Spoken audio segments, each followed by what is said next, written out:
And welcome to the Seal Sanctuary. So I'm Victoria Sealkeeper, and today I will speak about these guys in the pool in our rehab journey. But before we start, I will just quickly mention a few things just for your safety in mind, but these guys as well. Now, just because I'm stood in here, it does not mean that they will bite if they want to. Of course they will. They are wild animals. We do like to keep it that way. So I do work professionally with these guys. In here, they have no human contact unless medically necessary, but they do not see me as a threat. I'm not approaching them, trying to touch them, but the main thing is I bring the food. So that's why they're nice and patient for me, but sometimes they can come out, and if they do, I will just grab a broom just for my safety. And these guys, if they do bite, they can leave you with a disease called seal finger, and also naturally in their saliva and feces, they carry herpes and hepatitis. So hence why there is some signs around the pool just state about arms and legs. Please just ensure they're out of the enclosure at all times, and that everything is all off the wall. Now as well, with being wild animals, they do carry zoonotic diseases, just like that, which can be passed from animals to humans, humans to animals. And some of our seals have come in and they may have had E. coli, strep, pseudomonas, salmonella. Now they do go to toilet up here and they can flick up the walls. Of course, it's been pool clean this morning, so the pool is still filling. And we do try and clean it best we can, but we cannot be 100% that every single piece of bacteria has been removed. So if anything is dropped in the pool, depending on what it is, you will not get it back, just for them exact reasons.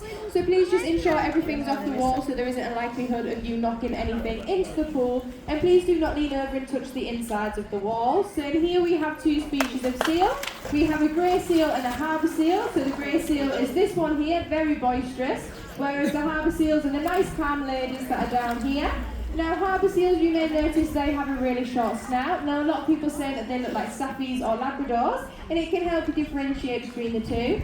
Now, harbour seals, they are born in the summer, and when they are born, it can be in the water or on land, so they can go swimming with mud straight away. Whereas for grey seals, that cannot happen.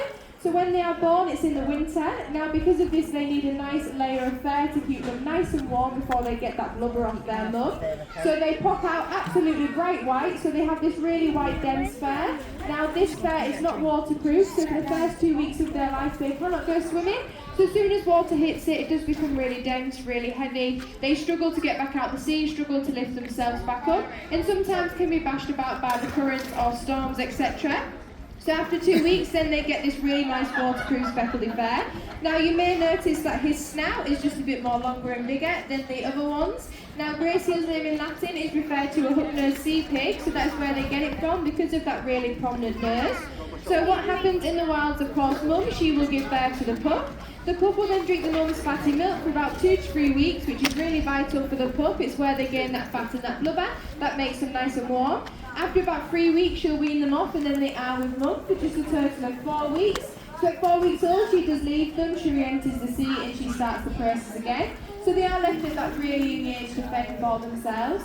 Now this is what we would absolutely love to happen in the wild, but of course sadly it doesn't, hence why these guys are here. So what happens is that they do get separated at that really vital time. So one thing that can separate them is the mum. She might not actually feel maternal, so she can give birth to the pup and then just abandon it. But the biggest one is human interaction and human disturbance. So a lot of people do go up to these guys when they're hauled out on the beach, try and touch them, perk them, shove the cameras in their face, throw rocks or pebbles at them to try and cause harm. But the main thing is pushing these guys back into the sea. Now it's a misconception that seals should constantly be in water, but they are semi-aquatic mammals, which means they can haul themselves out for as long as they please. So to sleep, breathe, gain some rest, that's where mum will look after pup, where she'll most commonly give birth to pup. They come out for their yearly molt as well, so by pushing these guys in, they do get really tired, really lethargic, they can struggle to get back out and then sometimes not make it as a result.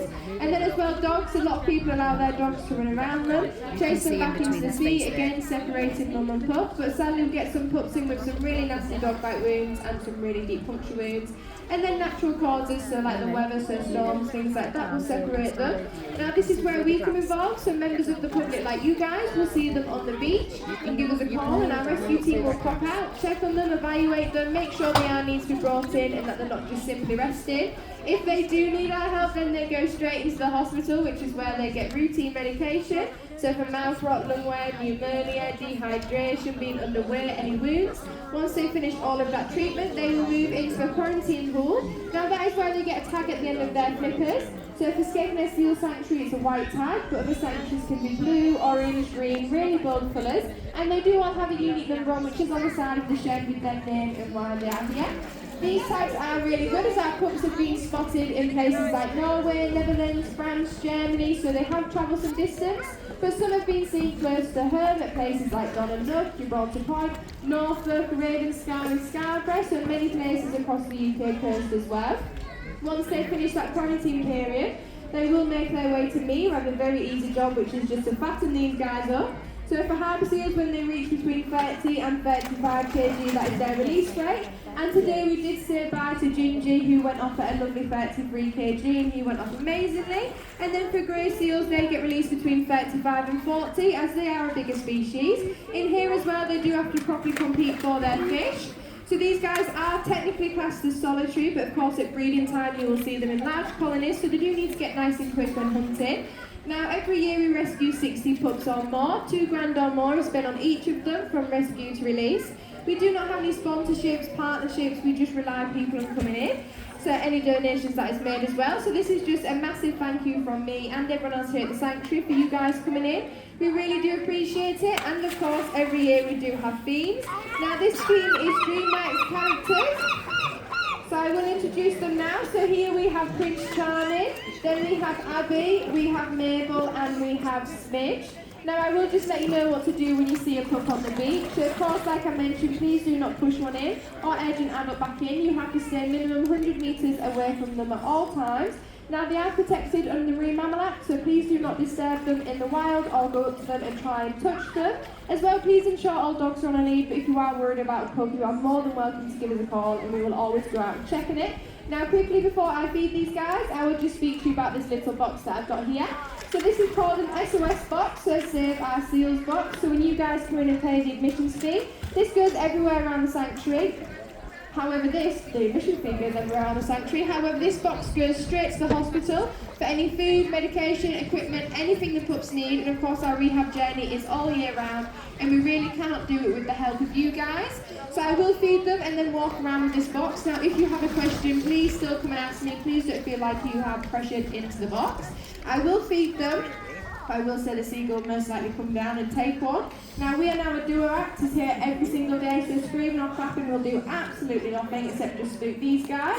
Now it's very rare for the seagull to actually drop one outside of the pool, but sometimes he has. Now if he does, please do not pick it up when it's raw fish, but 2 bird flu is still going around at the minute and it can be passed to these guys. So we just want to avoid that cross-contamination, so it does need to be dispersed off. So I'll feed these guys now. Prince Charming's been waiting very patiently.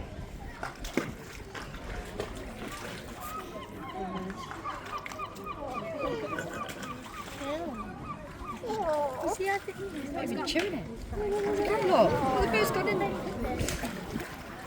They go like this. Like a hang on. The bird's going to go back on there. You have to your hands too.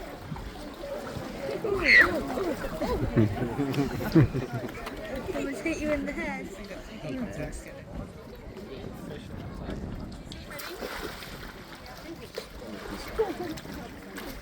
Now again, if anyone has any questions about the pups, please come up and ask me, but if not, thank you so much for coming in, and I hope you enjoy the rest of your day. Thank you very much.